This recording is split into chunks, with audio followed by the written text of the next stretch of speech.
বন্ধুরা, আজ তোমাদের জন্য একেবারে নতুন কড়াকড়ি ভিডিও নিয়ে চলে এলাম। হাই বন্ধুরা, তোমরা সবাই কেমন আছো? আশা করি ভালো আছো।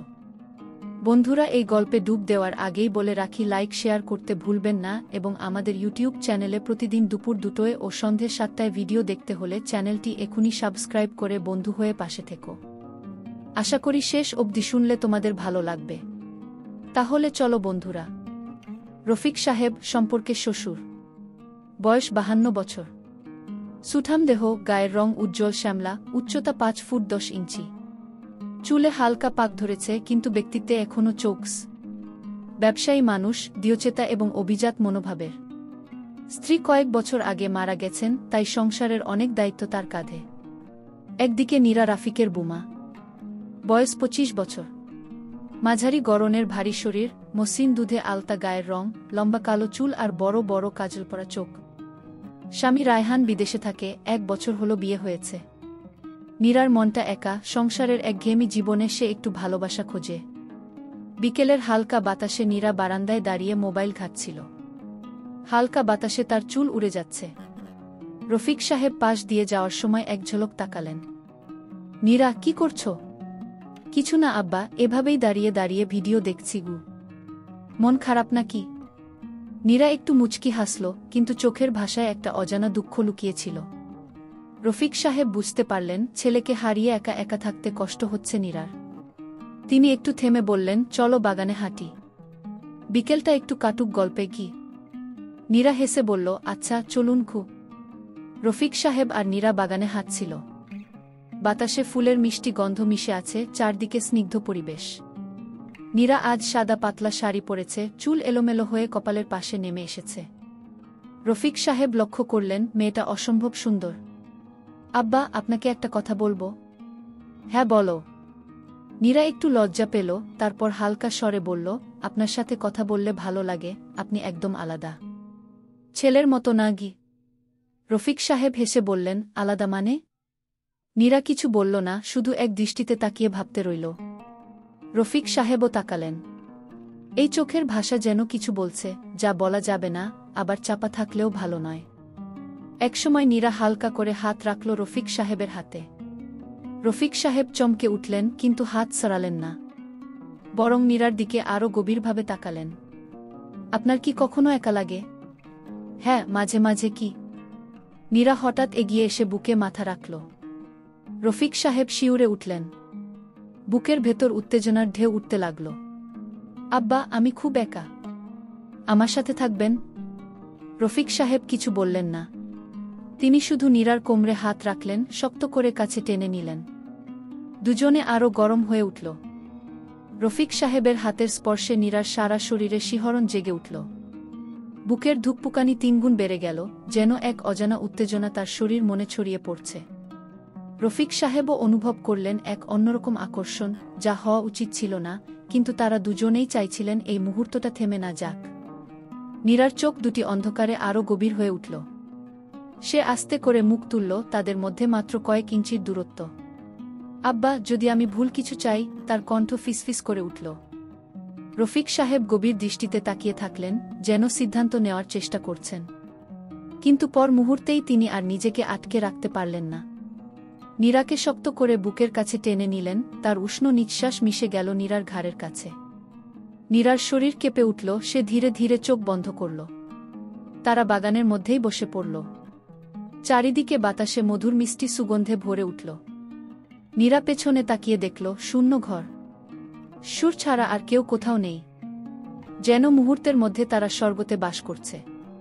তার পুরো শরীর গরম হয়ে গেল। ঘণ্টাখানেক একসঙ্গে ঘনিষ্ঠতার পর ঠিক তখনই বাড়ির দরজায় প্রচণ্ড শব্দ হল। কেউ জোরে ধাক্কা দিচ্ছে। নীরা ধীরে ধীরে দরজার দিকে এগিয়ে গেল। নীরা, আমি জানি তুমি ভেতরে আছো গু। শীতল গভীর কণ্ঠস্বর। এটা তো রায়হানের কণ্ঠ। নীরা পেছন ফিরে জানালার দিকে তাকাল। কালো ছায়ার মতো একটা অবয়ব দাঁড়িয়ে আছে, মুখ দেখা যাচ্ছে না, কিন্তু তীব্র এক দৃষ্টি তার দিকে তাকিয়ে আছে। তারপরই দরজার নিচ দিয়ে একটা কাগজ গড়িয়ে এলো। নীরা কাঁপতে কাঁপতে কাগজটা তুলল। তাতে লেখা ছিল, শেষবারের মতো সুযোগ দিলাম নীরা, আমাকেও তোমার সাথে খেলার সুযোগ করে দিতে হবে, নয়তো সব সত্যি আমি সবাইকে জানিয়ে দেব। নীরার শ্বাস বন্ধ হয়ে আসছিল। তারপরই একটা ঠান্ডা বাতাসের ঝাপটায় জানালার পর্দা উড়ে গেল, আর নীরা চোখ বন্ধ করে চিৎকার করে উঠল। চোখ খুলে দেখল সে একা। না রায়হান, না রফিক সাহেব, কেউ নেই। পুরো ঘরটা শুনশান, এক অদ্ভুত নীরবতা চারদিকে ছড়িয়ে আছে। নীরা ধপ করে মাটিতে বসে পড়ল। ঠিক তখনই একটা উষ্ণ স্পর্শ নীরার কাঁধে। নীরা চমকে উঠে ঘুরে তাকাল। সামনে দাঁড়িয়ে রায়হান, জীবন্ত বাস্তব, গভীর চোখে তাকিয়ে আছে তার দিকে। তুমি কি সত্যিই ভেবেছ আমি তোমাকে ছেড়ে চলে যাব? রায়হানের কণ্ঠ নরম কিন্তু দৃঢ়। নীরার চোখে জল চলে এলো। সে কোনো উত্তর দিতে পারছিল না। রায়হান ধীরে ধীরে হাত বাড়িয়ে নীরাকে কাছে টেনে নিল। উষ্ণতার এক তীব্র তরঙ্গ নীরার শরীর মনে ছড়িয়ে গেল। এতদিনের ভয়, অনিশ্চয়তা, যন্ত্রণা সব মিলিয়ে যেন একটা নতুন অনুভূতি তৈরি হল। আমি জানতাম তুমি ফিরে আসবে গু। নীরা ফিসফিস করে বলল। রায়হান তার কপালে ঠোঁট ছুঁয়ে দিল। তোমার থেকে দূরে থাকার শক্তি আমার নেই নীরা। ভালোবাসার এই আগুন আমি কখনো নিভতে দেব না গি। দুজনের সম্পর্ক ভারী হয়ে উঠল। দুজনের মাঝের দূরত্ব মুছে গেল। এই নিষিদ্ধ আগুনে তারা একসঙ্গে হারিয়ে গেল। রায়হান গভীর চোখে তাকিয়ে বলল, ভালোবাসা কখনো নিয়ম মেনে চলে না নীরা। আমি তোমাকে চাই, এটাই সত্য।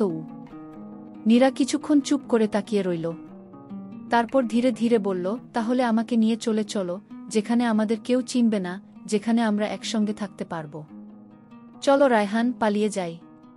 রায়হানের মুখে এক রহস্যময় হাসি ফুটে উঠল। যদি এটাই তোমার ইচ্ছে হয়, তবে আজ রাতেই আমরা হারিয়ে যাব একসঙ্গে, চিরদিনের জন্য। বাতাস আরও ঠান্ডা হয়ে এলো। জানালার বাইরে পূর্ণিমার আলো ছড়িয়ে আছে। নীরা আর রায়হান একে অপরের দিকে তাকিয়ে থাকল। তারপর দুজনের হাত এক হয়ে গেল। তারা অজানার পথে পা বাড়াল। 3 বছর পর একটি ছোট্ট পাহাড়ি শহর। নীরা এখন নতুন পরিচয়ে বাস করছে। রায়হানও তার সাথে আছে, কিন্তু তাদের জীবন আগের মতো আর স্বাভাবিক নয়। তারা দুজনেই জানে, পালিয়ে গেলেও অতীত এত সহজে ছেড়ে দেয় না। এক সন্ধ্যায় নীরা বারান্দায় দাঁড়িয়েছিল। রায়হান পেছন থেকে এসে তাকে জড়িয়ে ধরল। কি ভাবছ? নীরা হালকা শ্বাস ফেলল। তুমি কি কখনো ভাবো আমাদের ফেলে আসা জীবন নিয়ে? আমাদের এই পালিয়ে আসা কি সত্যিই সঠিক সিদ্ধান্ত ছিল? রায়হান নীরার গালে হাত রাখল। যদি ফিরে যেতে চাই, এখনো সময় আছে। কিন্তু আমি জানি তুমি চাইবে না। তুমি জানো আমরা একসঙ্গে থাকতেই জন্মেছি গি। নীরার চোখে জল জমে উঠল। আমি তোমাকে ছাড়া বাঁচতে পারবো না রায়হান। কিন্তু ভয় লাগে, যদি কেউ আমাদের খুঁজে পায়। রায়হান হালকা হাসল। তাহলে আবার পালিয়ে যাব। যতবার প্রয়োজন ততবার। তুমি শুধু আমার পাশে থেকো নীরা গি। নীরা ধীরে ধীরে রায়হানের বুকে মাথা রাখল। চারপাশের নীরবতা তাদের প্রেমের সাক্ষী হয়ে রইল। বন্ধুরা, ভিডিওটি ভালো লাগলে লাইক, শেয়ার করে চ্যানেলটি সাবস্ক্রাইব করে পাশে থেকো।